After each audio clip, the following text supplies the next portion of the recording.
পশ্চিমবঙ্গের রাজনীতিকে বিরোধী শূন্য শুধু নয়, বিরোধিতা শূন্য করাই এখন এ রাজ্যের শাসক বর্গের, শাসক দল তৃণমূল কংগ্রেসের লক্ষ্য।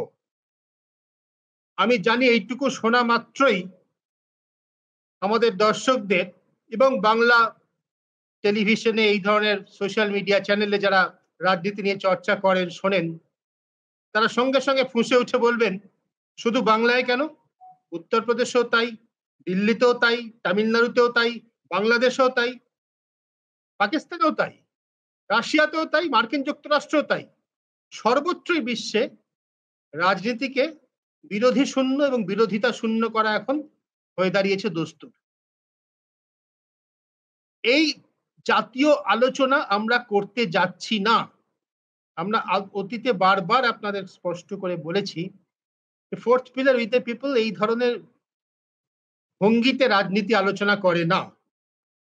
আজকে যদি আমাকে কেউ বলে, সুদীপ্ত তুমি গতকাল রাত্রে চুরি করেছিলে, তাহলে যে ধরনের রাজনীতি চর্চা শুনতে আজকাল আমরা সবাই অভ্যস্ত হয়ে গিয়েছি, বিশেষ করে বাংলা টেলিভিশন দেখে, তাহলে প্রত্যাশিত উত্তরটা হচ্ছে সুদীপ্তর দিক থেকে, কেন তুমি তো পরশুদিন রাতে চুরি করেছিলে। তার পাল্টা জবাব হচ্ছে, তার আগের দিন রাতে যে তোমার বাবা চুরি করেছিল। আর তার পাল্টা জবাব সুদীপ্তর দিক থেকে, তোমার বাবা যে তার আগের দিন রাতে চুরি করেছিল। ইংরেজিতে যেটাকে বলে হোয়াট অ্যাবাউটারি। আমাকে জিজ্ঞাসা করা হয় যখন হোয়াট অ্যাবাউট ইয়োর করাপশন, আমার পাল্টা জবাব হচ্ছে what about your corruption in your regime. এই হোয়াট অ্যাবাউটের এই চর্চা আমরা করছি না। আজকে আমরা উত্তরপ্রদেশ, তামিলনাড়ু, পাকিস্তান, বাংলাদেশ, আমেরিকা বা রাশিয়া নিয়ে আলোচনা করছি না, শুধু পশ্চিমবঙ্গের রাজনীতি নিয়ে আলোচনা করছি। এটা গোড়াতেই বলে রাখছি। এই সপ্তাহে ঘটে যাওয়া 3টি ঘটনা আমাদের আলোচনার কেন্দ্রবিন্দুতে থাকবে। প্রথমত, গত 19শে জুন ডায়মন্ড হারবারে একটি রাজনৈতিক কর্মসূচিতে গিয়ে বিজেপির তখনকার রাজ্য সভাপতি, কেন্দ্রীয় মন্ত্রী সুকান্ত মজুমদার তার গাড়ির কনভয় আক্রান্ত হলো বিরোধীদের দ্বারা। তার অভিযোগ তৃণমূল কংগ্রেসের দ্বারা, তৃণমূল কংগ্রেসের বক্তব্য স্থানীয় মানুষের দ্বারা। প্রধানত মহিলারা তার গাড়ি ঘিরে ভাঙচুর করলেন। তাদের দাবি ছিল 100 দিনের কাজের যে দাবি পশ্চিমবঙ্গে রয়েছে, কেন্দ্র সরকার যে বরাদ্দ বন্ধ করে রেখেছে তা চালু করা। অতি ন্যায্য দাবি, কোনো সন্দেহ নেই। এ দাবির সমর্থনে fourth pillar with the people আমরা অনুষ্ঠান করেছি। কিন্তু অন্য একটি রাজনৈতিক কর্মসূচিতে এসে একজন কেন্দ্রীয় মন্ত্রী রাতারাতি সেই কাজটা কি চালু করে দিতে পারেন? হাইকোর্টের নির্দেশে, উচ্চ আদালতের নির্দেশে এই কাজ সম্ভবত শুরু হতে চলেছে। হাইকোর্টের নির্দেশে 1 আগস্ট থেকে চালু করতে হবে। সেটাও ইতিমধ্যেই অর্ডার বেরিয়ে গিয়েছে।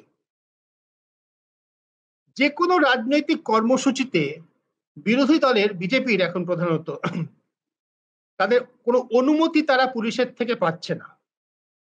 আমরা দেখতে পাচ্ছি যে কোনো সাধারণ সভা সমাবেশ করার জন্য প্রতি মুহূর্তে তাদের হাইকোর্টে যেতে হচ্ছে।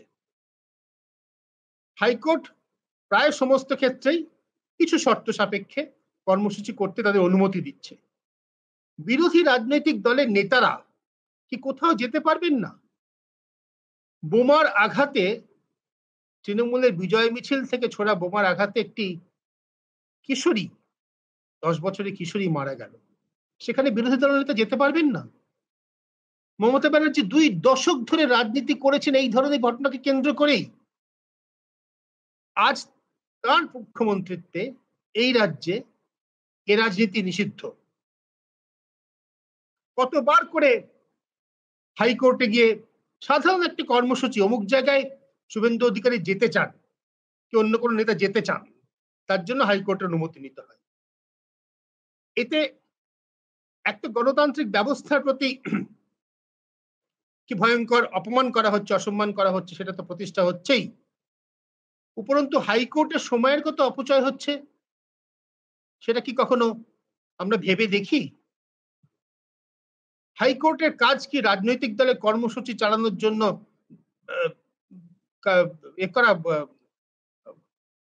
ক্লেরিক্যাল দপ্তর হিসেবে কাজ করা?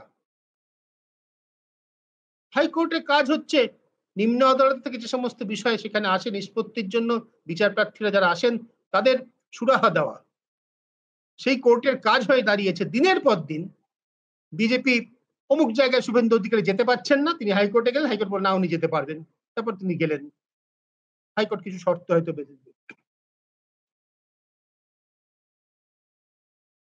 আইন শৃঙ্খলার অবনতি হবে এই কথা বলে, এই অজুহাত দিয়ে বিরোধীদের সমস্ত কর্মসূচি আটকে দেওয়া হচ্ছে।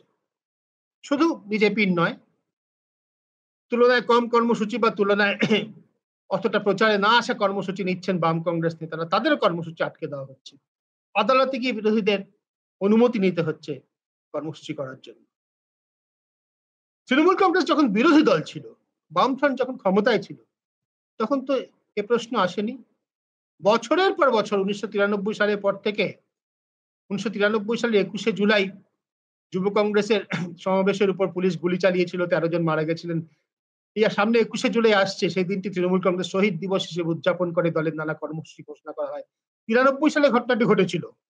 2011 সালে 18 বছর পরে তৃণমূল কংগ্রেস ক্ষমতায় এসেছে। এই 18 বছর ধরে কখনো ব্রিগেড প্যারেড গ্রাউন্ডে, কখনো সিএসসির সামনে সেন্ট্রাল এভিনিউ মোড়ে, শহরে অন্যতম ব্যস্ত একটি মোড়ে সভা করে তৃণমূল কংগ্রেস বছরের পর বছর অনুষ্ঠান করেছে বিরোধী দল হিসেবে। বন্ধ ডাকা, বছরে 2-3টি বন্ধ ডাকা তৃণমূল কংগ্রেসের নিত্যকর্ম ছিল। সেটা বন্ধ করেছেন মমতা ব্যানার্জি। নিজের তখন শাসক দল বামফ্রন্ট ডাকতো শাসক পক্ষ, এখন শাসক পক্ষ ডাকে না, বিরোধীদের ডাকতে দেওয়া হয় না। ধর্মঘট বন্ধ করাকে সমর্থন তাও করা যায়, কিন্তু বিরোধীরা কোনো রাজনৈতিক কর্মসূচি পালন করতে পারবেন না। দ্বিতীয় ঘটনাটি দেখুন, পশ্চিমবঙ্গ বিধানসভায় সম্প্রতিকালে এবছর নতুন যারা সদস্য হিসেবে এসেছেন, তাদের মধ্যে পাণ্ডিত্যে, প্রজ্ঞায়, বাগ্মিতায় নজর কাটছেন অশোক কুমার লাহিড়ী। বিশিষ্ট অর্থনীতিবিদ, দেশে বিদেশে নানা উচ্চ পদে কাজ করেছেন, বিজেপি রাজনীতি করছেন এখন। বিধানসভায় তার একটি বক্তৃতা, যেখানে তিনি রাজ্য সরকারের আর্থিক নীতির সমালোচনা করেছেন, সেই বক্তৃতা সহ বিরোধীদের সমস্ত বক্তব্য একদিনে কার্যবিবরণী থেকে বাদ দিয়ে দেওয়া হলো। তার কারণ কি? তারা অপরাধ হচ্ছেন, সরকার পক্ষ যখন বলতে উঠেছে তখন তারা ওয়াক আউট করেন। আমার জানা এরকম কোনো নজির নেই ভারতের সংসদে বা পশ্চিমবঙ্গ বিধানসভায়, অন্য বিধানসভার কথা বলতে পারবো না, যেখানে ওয়াক আউট করার অপরাধে বিরোধীদের সিরিয়াস বক্তৃতা, সাবস্টেন্টিভ স্পিচ, সেটাকে এক্সপাঞ্জ করা হয়েছে। সাধারণত কি এক্সপাঞ্জ করা হয়, কি কার্যক্রম থেকে উড়িয়ে দেওয়া হয়? গালি গালাজ, অর্থহীন কথাবার্তা, চটুল মন্তব্য, কোনো অসংসদীয় শব্দ ব্যবহার, সেগুলোকে এক্সপাঞ্জ করা হয়। কিন্তু একটি সাবস্টেন্টিভ বক্তৃতা সেটা পুরো উড়িয়ে দেওয়া হলো। আমি আজকে সকালে কথা বলছিলাম অশোক লাহিড়ী মহাশয়ের সঙ্গে। আমি তাকে জিজ্ঞাসা করলাম, অশোকদা, আমার নিজের অভিজ্ঞতা যা অতীতে পশ্চিমবঙ্গ অ্যাসেম্বলি কভার করার সময়, সেটা প্রধানত বামফ্রন্ট আমলেই, তখন স্পিকার ছিলেন হাসিম আব্দুল হালিম। এই ধরনের ঘটনা অ্যাসেম্বলিতে বারবার ঘটতো। তখনকার বিরোধী নেতা যারা ছিলেন, যাদের মধ্যে উল্লেখযোগ্য সুব্রত মুখোপাধ্যায়, সুদীপ বন্দ্যোপাধ্যায়, সোমেন মিত্র, সৌগত রায়, মনোজ ভূঁইয়া, এদের নানা বক্তব্য নানা সময় সরকার পক্ষকে হর্ষস্থিতে ফেলেছে। এরা বেরিয়ে গিয়েছেন সভাকক্ষ ত্যাগ করে। সভাকক্ষের ভিতরে, অ্যাসেম্বলি হাউসের মধ্যে যাকে বলা হয়, সভাকক্ষের ভিতরে চূড়ান্ত বাদানুবাদ হয়েছে, কাগজপত্র ছেঁড়াছিড়ি, দুপক্ষের মুখোমুখি হাতাহাতির মতো অবস্থা, প্রায় হওয়ার মতো অবস্থা, বচসা, তুমুল ঝগড়া হয়েছে। তারপর যেটা হতো সেটা হতো, স্পিকার তার নিজের ঘরে ডেকে নিয়ে ওই বিরোধী দলের সদস্যদের ডেকে নিয়ে প্রথমে তাদের সঙ্গে কিছু কথাবার্তা বলতেন, এবং একই সঙ্গে অনেক সময় শাসক দলের নেতা মন্ত্রীদেরও ডাকতেন, দুপক্ষে বসে কথাবার্তা হতো। একটা ডায়ালগ, সাংবিধানিক প্রক্রিয়া, গণতান্ত্রিক প্রক্রিয়া, সেটা স্পিকারের মধ্যস্থতায় চালু থাকতো। আমি আজকে অশোকদাকে জিজ্ঞাসা করলাম, অশোকদা, আজকাল কি এটা হয়? আপনার যে এই অভূতপূর্বভাবে আপনার পুরো বক্তব্য এক্সপাঞ্জ করে দেওয়া হলো, যেটা নিয়ে আপনি বড় কাগজে উত্তর সম্পাদকীয় নিবন্ধ একটা লিখেছেন। উনি বললেন, না, সেটা হয় না, সেটা কার্যত বন্ধ হয়ে গেছে। পশ্চিমবঙ্গ বিধানসভায় আজকে এখন শাসক পক্ষ ও বিরোধী পক্ষের মধ্যে কার্যত কোনো কথাবার্তা হয় না, সৌজন্য বিনিময়ে প্রায় বন্ধ হতে বসেছে। অর্থাৎ যে গণতান্ত্রিক ব্যবস্থা, যে সংসদীয় ব্যবস্থা আমরা গড়ে তুলেছিলাম, যে ডিসপিউট রেজলিউশন, কোনো বিতর্কের কোনো বিরোধের নিষ্পত্তির জন্য আলাপ আলোচনা কথাবার্তা, এটা পশ্চিমবঙ্গ বিধানসভায় আজ প্রায় বন্ধ হতে বসেছে। সে কারণেই বিরোধী শূন্য, বিরোধিতা শূন্য করা শাসক দলের লক্ষ্য বলেই এই ধরনের বিরোধীদের সম্পূর্ণ বক্তব্য কার্য বিবরণী থেকে বাদ দিয়ে দেওয়া হচ্ছে। তার কিছু অংশ অশোক লাহিড়ী মহাশয় লিখতে পারেন কোনো কাগজে, যার স্মৃতি থেকে কেউ কোথাও লিখে নিতে পারে, কিন্তু একটা ডকুমেন্ট হিসেবে অ্যাসেম্বলি বা পার্লামেন্টের রেকর্ডে সেটা থেকে যাওয়া মানে সেটা একটা চিরস্থায়ী দলিল।